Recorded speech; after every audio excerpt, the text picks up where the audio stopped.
नमस्कार जंटी में स्वागत है आपका। मैं हूं योगेंद्र। आप देख रहे हैं हमारी विशेष पेशकश राजस्थान का बजट 2022-23। हर किसी को बजट से बड़ी उम्मीदें होती हैं क्योंकि विकास का एक खाका होता है। कुछ चीजें ऐसी होती हैं कि शॉर्ट टर्म और कुछ लॉन्ग टर्म, यानी कि एक बड़ा विजन आप सालों तक का लेके चलते हैं, एक तुरंत किसी को राहत दे सके, वो शॉर्ट टर्म होता है। लेकिन चलिए आज हम चर्चा करेंगे इस एपिसोड में। हमारे साथ एग्रीकल्चर से जुड़े एक्सपर्ट और किसान नेता रामपाल जाट हमारे साथ में है। राजस्थान पुलिस सेवा के पूर्व अधिकारी योगेंद्र जोशी साहब हमारे साथ हैं। करिश्मा दत्ता छात्रा हमारे साथ हैं। हर वर्ग को कुछ ना कुछ चाहिए होता है। हम एक सैंपल के रूप में उन अतिथियों के साथ चर्चा कर रहे हैं जो अपने एक तबके के साथ में उनकी फीलिंग्स क्या है, चाहते क्या हैं, और राजस्थान के लिए एक बड़ी बात होगी जो इतिहास के पन्नों में एक लिखा जाएगा। वो दिन 23 फरवरी 2022 एग्रीकल्चर बजट को लेकर के मुख्यमंत्री ने पिछली बार यानी कि बजट 2021-22 के दरमियान ही घोषणा की थी 24 फरवरी को कि वो अगली बार एग्रीकल्चर बजट लेकर के आएंगे, और वैसा ही हो रहा है। बजट की तैयारियां कंप्लीट कर ली गई हैं। रामपाल जी के पास जाना चाहूंगा। सर, पहली बार राजस्थान में एग्रीकल्चर बजट आएगा। बजट आ सकता है, बजट को नई बात नहीं है, लेकिन सवाल यह है कि क्या वास्तव में एग्रीकल्चर सेक्टर को इंडस्ट्रीज की ओर डाइवर्ट करेंगे, या फिर जिन चीजों के लिए राजस्थान की एक पहचान बन सके, राजस्थान को वो ख्याति मिल सके, किसान को वो सौभाग्य मिल सके, ऐसा कुछ होगा? बजट आने से कुछ स्थितियां बदलेंगी? योगेंद्र जी, ये जो कदम है राज्य सरकार का कृषि ये पृथक से बजट लाने का, ये सही दिशा में उठाया गया कदम। इसके कारण से एक आशा बनी है लोगों को कि निश्चित रूप से जो अब तक उपेक्षित था कृषि क्षेत्र, तो महत्व अधिक मिलेगा, उस पर ध्यान जाएगा। और बजट आवंटन में भी जो राशि का आवंटन होता है उसमें कृषि को कितना दिया गया ये पृथक से दिखेगा। और इस दिखने में अभी राजस्थान की जो स्थिति है योगेंद्र जी साहब, वो कृषि प्रधान प्रदेश है। सबसे बड़ा क्षेत्रफल है राजस्थान के पास, सबसे बड़ा क्षेत्रफल वाला राज्य देश में राजस्थान है, और कृषि इसकी प्रधानता है, गांव प्रधानता है। 72% जनसंख्या 2011 की जनगणना के अनुसार वो गांव में बसती है। गांव में बसती है तो उनका जीविका का मुख्य आधार खेती है। खेती के जो सहायक धंधे हैं, पशुपालन है, मधुमक्खी पालन है, मुर्गी पालन है, ऐसे जो है ये इसके लिए उसके सहायक धंधे हैं। और एक जो सहायक धंधा था अभी नहीं रहा, वो था ग्रामोद्योग। हम कई बार कहते हैं उद्योगों की ओर चलेगा, तो हम तो चाहते हैं उद्योगों की ओर चले। जी, मैं आऊंगा रामपाल जी, वापस आ रहा हूं आपके पास में। तो चलिए, एग्रीकल्चर को लेकर पहला बजट राजस्थान में आएगा। मैं वापस आऊंगा रामपाल जी आपके पास में। योगेंद्र जोशी साहब के पास में जाना चाहूंगा। सर, कानून व्यवस्था को लेकर के सरकार पर कई बार उंगलियां उठी हैं, लेकिन ये पहली बार नहीं है। कानून व्यवस्था, महिलाओं से जुड़े मुद्दे, किसान, युवा, बेरोजगार, इंडस्ट्रीज, ये ऐसे मुद्दे हैं कि किसी भी गवर्नमेंट में आप देख लीजिए चर्चा का विषय रहता है। खैर, मैं चलो उन्हें पॉलिटिकल मुद्दों में नहीं जाऊंगा। मैं सिर्फ ये जानना चाहूंगा कि मुख्यमंत्री की पहल थी कि एफआईआर दर्ज होनी चाहिए, उसकी परवाह मत करिए कि आंकड़े बढ़ेंगे, लेकिन पता कैसे चलेगा कि अगर आप एफआईआर दर्ज नहीं करेंगे। दूसरा, उन्होंने डेस्क की बात की, महिला डेस्क की बात की, सीसीटीवी कैमरों की बात की। अब क्या लगता है आपको कि हाँ, होना ये चाहिए, सरकार को इस ओर भी फोकस करना चाहिए, नफरी व्हीकल्स या फिर उनके कुछ और कुछ चीजें जो संसाधन हो वहां पे, या मनोबल बढ़ा रहे, कुछ क्या होना क्या चाहिए बजट में? योगेंद्र जी, आपने अभी सबसे पहले देखा होगा कि विद्यार्थियों का मामला था जिसमें रीट परीक्षा है, उससे पहले की परीक्षाएं जो आउट हो गए, पेपर चोरी चले गए, और आप देख रहे हैं अभी एसओजी जांच कर रही है, और लाखों विद्यार्थियों का भविष्य अंधकार में है। और यही नहीं, पूरे देश की स्थिति है। मैं ये चाहूंगा राज्य सरकार से कि ऐसे नियम, कानून और प्रक्रियाओं का इस बार निर्माण करे कि कोई भी पेपर लीक आउट न हो, और सुचारू रूप से जो विद्यार्थी पढ़ते हैं उनको परीक्षा देने में सहूलियत हो, और परीक्षा परिणाम बिना लाग लपेट के निकले। एक तो ये, दूसरा महिलाओं से संबंधित जो अपराध आपने बताए हैं उसके अंदर जितनी जल्दी हो उतनी जल्दी इन कानूनों के बारे में स्कूलों में, कॉलेजों में, समाज के प्रत्येक क्षेत्रों में कि महिलाओं की सुरक्षा से संबंधित किन किन बातों का महिलाओं को ध्यान रखना चाहिए और क्या क्या इनको अधिकार प्राप्त है, इस बारे में भी चर्चा होनी चाहिए। तीसरा जो इंपॉर्टेंट है, आजकल इंफॉर्मेशन टेक्नोलॉजी एक्ट के अपराध सबसे ज्यादा है और पुलिस उसके अंदर बिल्कुल जीरो है। जो साइबर क्राइम है वो इतना ज्यादा है कि योगेंद्र जी आप कल्पना नहीं कर सकते। साइबर क्राइम इतना है कि दिन भर में कम से कम जयपुर के अंदर 1000 आदमियों से क्रेडिट कार्ड के माध्यम से जो है ऑनलाइन ठगी होती है। और होती कैसे है ये आपको मैं जानकारी दूं, रात को 12 से सुबह 4 बजे के बीच में करते हैं। कंप्लेंट कर पाता है न वो कहीं शिकायत दर्ज कर पाता है और वो एटीएम के माध्यम से उस पैसे को निकाल लेते हैं। हमारे पुलिस इसके अंदर करने की आवश्यकता पड़ेगी कि इसमें जो है आईटी से संबंधित व्यक्तियों को ही भर्ती करना पड़ेगा। वहां नहीं कि सिपाही भर्ती कर लिए और उन सिपाहियों के माध्यम से हम जांच करवा रहे हैं।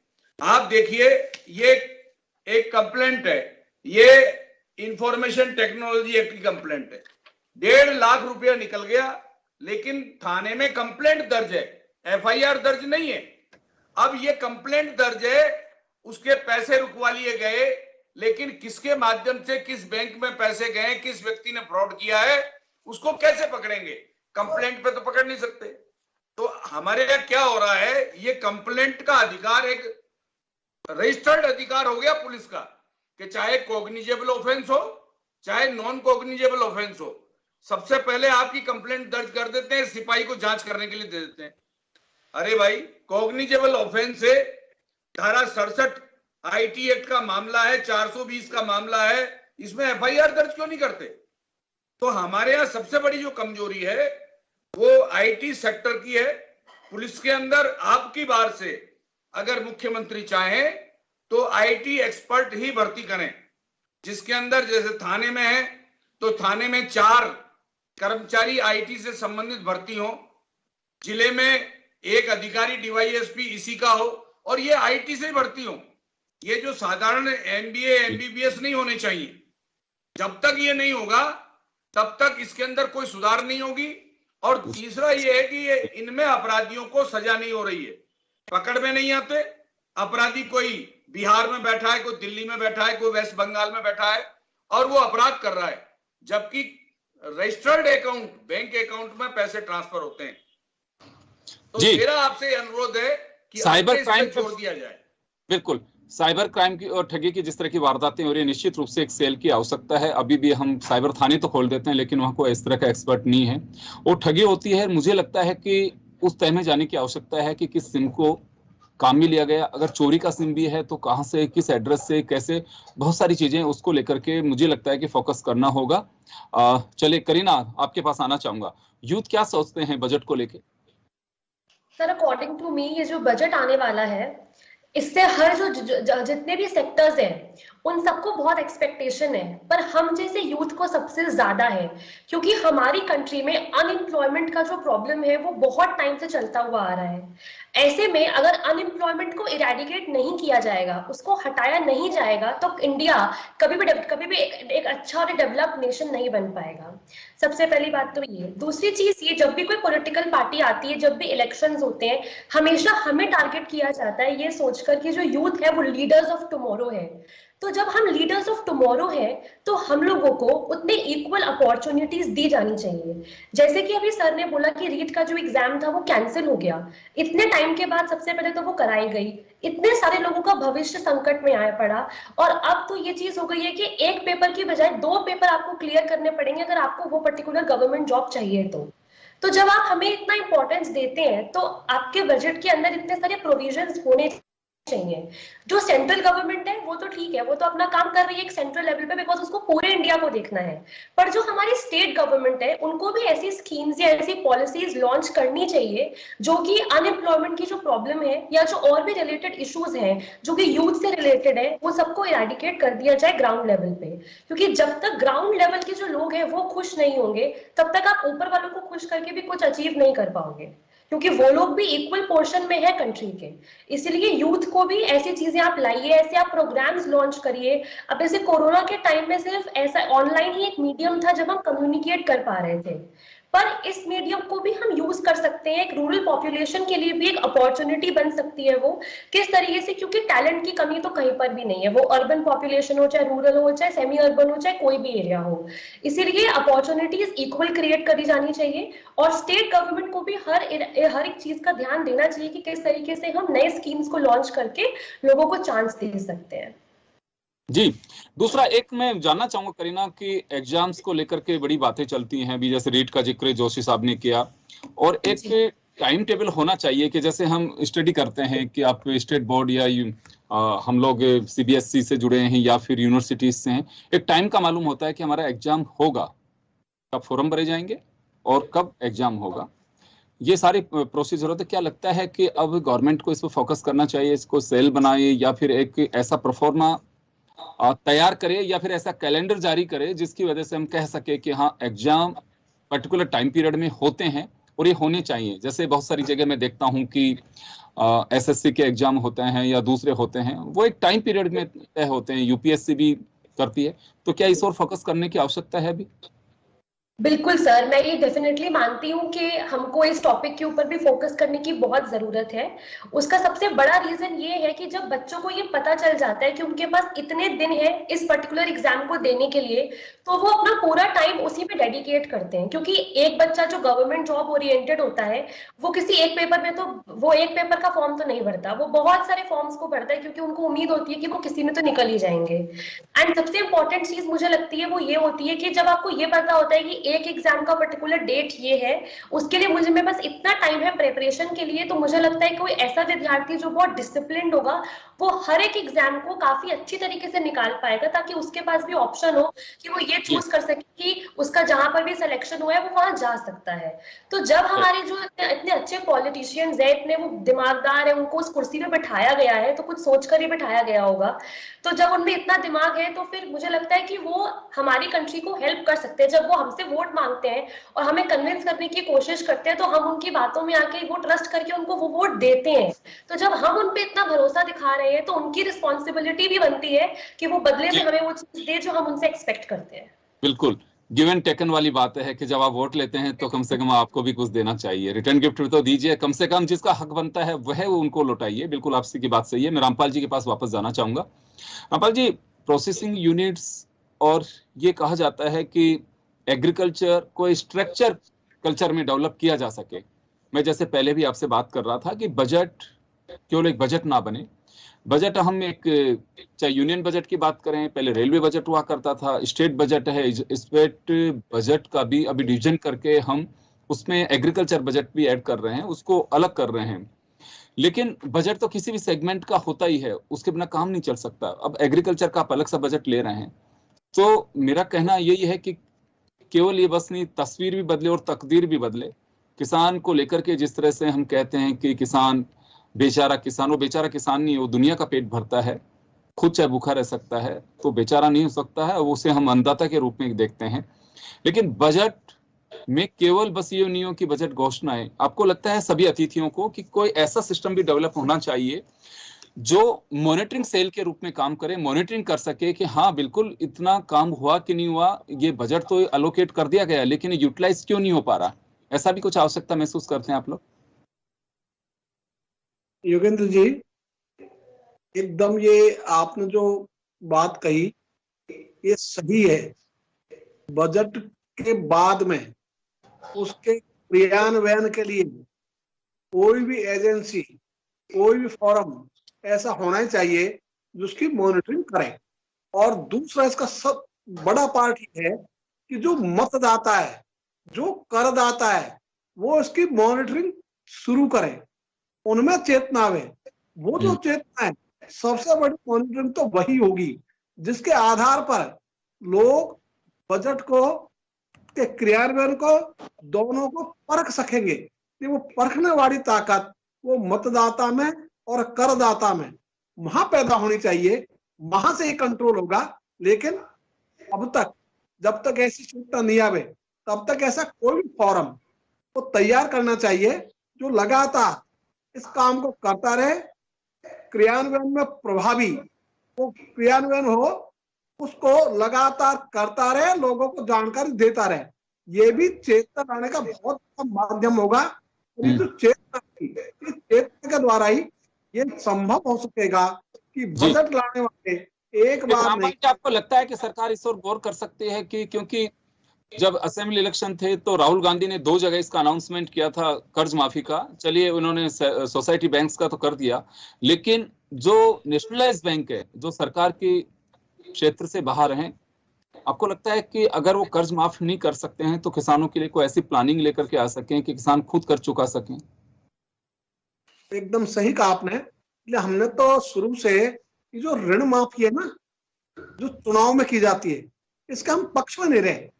हमने तो कहा किसान को बनाना चाहिए ऋण मुक्त, वो अपनी उपजों के दाम प्राप्त कर सके जिससे वो ऋण लेने वाला नहीं ऋण देने वाला बने। आज राजस्थान में बाजरा हो, मक्का हो, जौ हो, मूंग हो, जो भी फसलें वो उत्पादन करता है उसकी लागत उसे प्राप्त नहीं होती। उदाहरण के लिए यदि हम देखें तो बाजरे की लागत राजस्थान सरकार मानती है 1555 रुपए 1 क्विंटल का खर्च होता है और किसान को प्राप्त होता है 1400 रुपए से कम। यानी उसको जो प्राप्त होगा वो लागत से भी कम प्राप्त हो रहा है और इसका न्यूनतम समर्थन मूल्य वो है 2250 रुपए प्रति क्विंटल। यदि उसको न्यूनतम समर्थन मूल्य भी प्राप्त हो जाए, जिसे सरकार न्यूनतम कहती है, तो भी किसान को ऋण लेने की आवश्यकता नहीं होगी और ऋण चक्र में उसको फंसने की स्थिति नहीं बनेगी। ऋण माफी ये कोई समाधान नहीं है, ये तो मरहम पट्टी है। मरहम पट्टियों से काम नहीं चलता।